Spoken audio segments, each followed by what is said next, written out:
This video is brought to you by patreon.com/worsttake. Get access to exclusive live streams and Discord servers, on-screen shoutouts, and early access to some videos when you join now. Help make sure that we can continue to make content like this by supporting the Patreon. Links are in the description down below.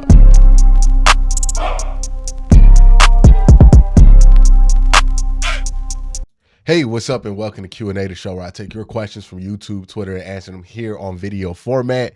First question of the day is going to be from Kelly.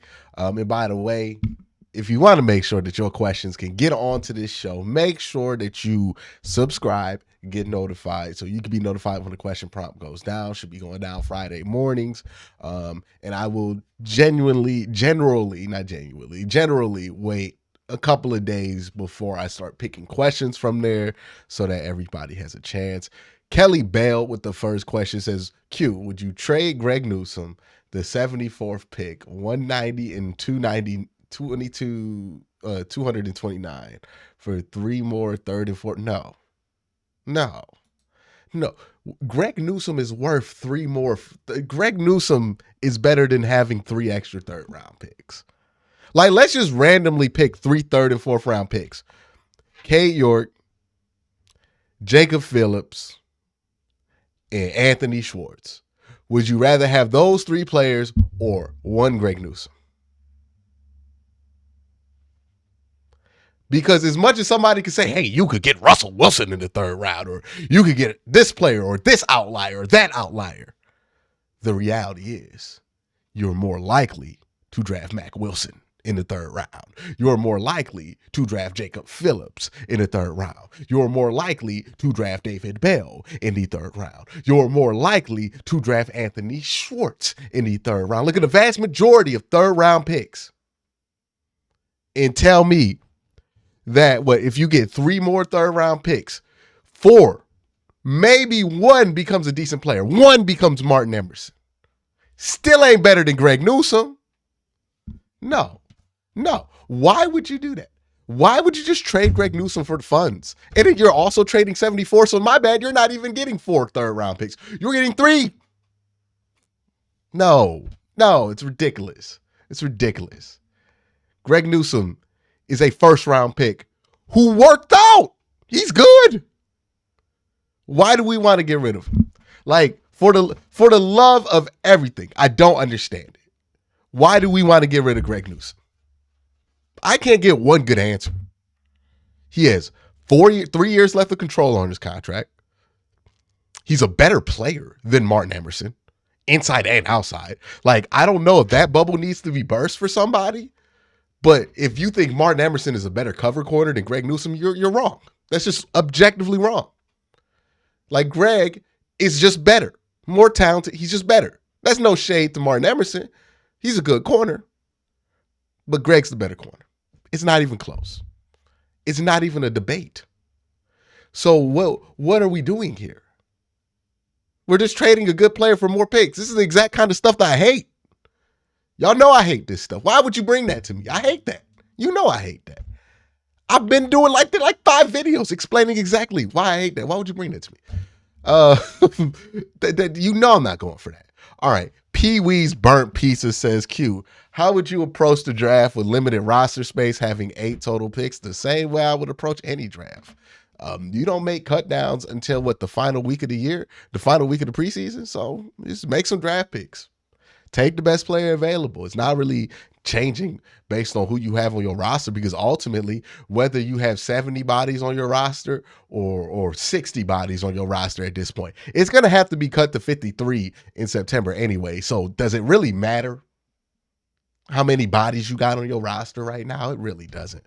Teray Long says, how do you feel about the D-line at this point? I'm pretty excited. I believe that getting these D tackles will fix a lot of things. There's no point in having a great edge rusher if you can't force somebody outside of forcing the pass. I mean, like, I wouldn't agree fully with that line of thinking, right? Like, there's always a point in having a great edge rusher. I don't care how bad your interior is. Having two, like, if Jadeveon Clowney were like prime Khalil Mack and we had Myles Garrett, and that, if we had that level of edge rush on the opposite side of Myles Garrett, we wouldn't have cared how bad the defensive tackles were. But it was the fact that we had one Myles Garrett, and that was pretty much it on the defensive line. So don't fool yourself into thinking like it doesn't matter if you have another good edge rusher, if you don't have good interior tackle play. No, if you have a great edge rusher, that's the trap card over everything. If you got two of them, that's the trap card over everything. That being said, you can mitigate some of those issues if you don't have that guy on the other side with good defensive tackle play. And I think that's what they're set to do. I said this last year, and I will stick to this logic. The Browns defense last year shouldn't have been as bad as it was, and I don't think it's going to require a genius to make it good, which means I don't think there's a massive overhaul that needed to happen to this roster to get this to a place where it should be, because I felt like they should have been at that last year. I felt like a lot of the issues were structural, were the lack of ability to trust the coaching that they were getting on a day-to-day basis, and I think that really made the level of play much lower than what the level of talent was. Now that Jim Schwartz is there, he's a competent guy. He's going to be able to run a competent defense. And I think everything's going to be improved and play up to expectation because of that. And I think the talent has not been the problem. Sure. Has Perrion played to his best abilities? No. Has Jordan Elliott? No. But those dudes should not be as bad as they were the last couple of years, or at least especially Perrion Winfrey. So that's my whole point with the defense. The next question comes from Gavin Nelson, who says, "Hey Q, do you think the Browns can still have a really good draft despite not having a big-time pick?" It's all about a matter of perspective. Given how people on Browns Twitter and online react to drafts, there's no shot, because we react to third-round picks and have the same level of expectation for third-round picks as first-round picks. Like, Anthony Schwartz is not good. I understand that. But the level of vitriol that some of us have towards the third round pick is outright ridiculous. Like, who cares if he's a bust? Like, we use the word, that's what I'll say. We use the word bust outside the first round, and I apologize if you're somebody who uses this, but I am going to be frank with how I feel about it. If you apply the bust tag to somebody who is not a first round draft pick, that's just using the word wrong. Like, I'm sorry, you can't be a bust if you weren't a first round pick, because a bust means that there were massive expectations for you and you did not live up to them. If you aren't a first round pick, the expectations aren't that massive, and so on and so forth. Third round, even lower than the fourth. Like, it does not make sense that people look at these draft picks in the 6th round, in the 7th round, in the 5th round, and call them bust.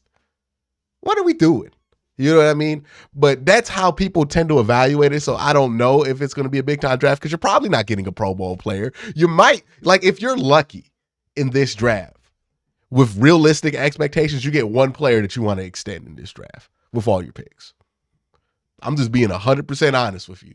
You might get one player in this draft that you want to extend, and that is a success. But we don't look at it that way. We look at it as, oh, they have to be Pro Bowlers or not, and if that's how you view it, then that's not going to be a success to you. The fact of the matter is, we got to look at these rounds as if they are the rounds that they are, and looking at every round with first round expectations is just borderline insanity. Again, I remember reading an article where somebody said a 7th round draft pick, Demetric Felton, was a bust. How is he a bust, dog? He's a 7th round draft pick. This was not like a random blog of like guy who writes an article for 2 people. This was a respected blog that said this. A 7th round pick was a bust. What are we doing? What are we doing? The bust label should not be used outside the first round. And when you do use it outside the first round, in my opinion, it makes you sound like an idiot. Because what are you talking about, a bust outside the first round? But that's just my opinion on that. I'm not saying Gavin didn't say that, by the way. I'm not talking about Gavin. I'm just talking about people who do that in general. Braylon Johnson says, hey, Q, the Browns front office is relying a lot on Schwartz and a young untapped potential at the defensive line. Okonkwo, Winfrey, Hurst, and Elliott, which I think got us in trouble last year. Do you think the Browns are ready to be a top 10 defense this year, or do you see additional moves? Look, man, they're probably not going to be a top 10 defense. That's not where the expectation should be. They were like the worst defense in the NFL last year. We should probably just want them to be good. Be in the top half of the league. That's it. That's really it. And we're not really relying on just Jim Schwartz. Like, are we relying on Jim Schwartz to make certain players better? Sure. But you did sign Dalvin Tomlinson. You did sign Juan Thornhill. You signed some proven players. Like, don't act like they didn't do anything there. And then also you have Myles Garrett, you have Denzel Ward, you have Greg Newsom, you have proven players there. Will they be a top 10 defense? That's a matter of circumstances, right? Things got to go their way. They got to get a certain amount of luck on interceptions and loose balls to be a top 10 defense, but they should be a good defense. So I'm not going to say one way or other what they're going to be on top 10, but they should be good. Jack says, hey, Q, why is the national media attacking so harshly about the Watson deal? They're complaining more now than when the trade went down last year. I cannot wrap my head around it. Thank you. It's not the national media that's complaining about it. It is the owners who are complaining about the deal through the national media because they don't want to pay Lamar Jackson. That's all it is, right? That's all it is. They don't want to pay Lamar Jackson a fully guaranteed deal. They don't want to give him the guaranteed money. They don't want to set the precedent because they're being cheap. And they're using the Watson deal as their thing because let's be real here. If you're not in Cleveland and you use Deshaun Watson as something to make people shake a stick at and be mad about, people going to be on your side. And it makes sense, right? You know, you can point to the Browns are the ultimate diversion for everybody, right? Hey, the Ravens are losing their franchise quarterback, but look at the Browns. Look at the Browns. Look what they did. Don't pay attention to how bad we're messing up our own franchise. Look at the Browns. Look what they did. Look at them. Watson. You hate him, right? That's all it is. It's a diversion tactic by these teams and front offices to try to make you not think about how cheap they're being and the fact that they're letting a 26-year-old MVP walk around without a contract at the quarterback position. That's really all it is. It's sour grapes and it's a diversion tactic. And at the end of the day, it doesn't matter what Deshaun Watson's contract is anymore because he played for the Browns. And if it works out, nobody's going to give a damn about the contract. If it doesn't work out, then everybody's going to have the same takes they have now. So honestly, like the Browns can't, what can they lose at this point because of the contract? Like public opinion?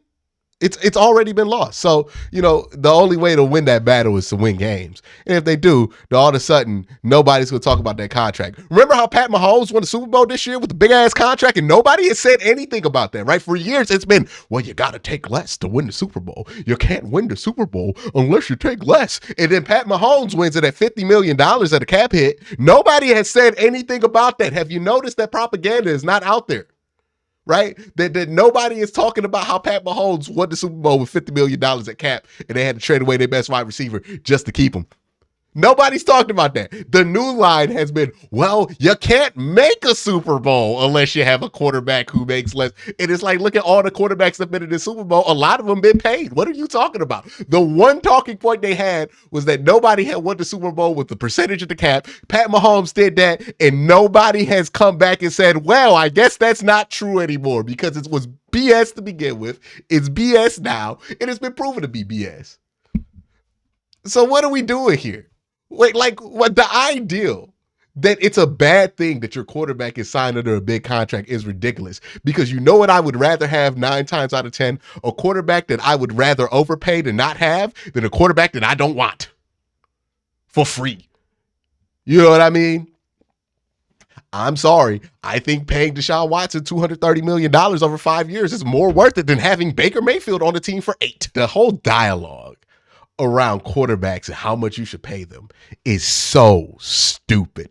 There's been like 20 years of data in the modern NFL that tells you you need a good quarterback to win the Super Bowl. Of course they're going to be expensive. You need them.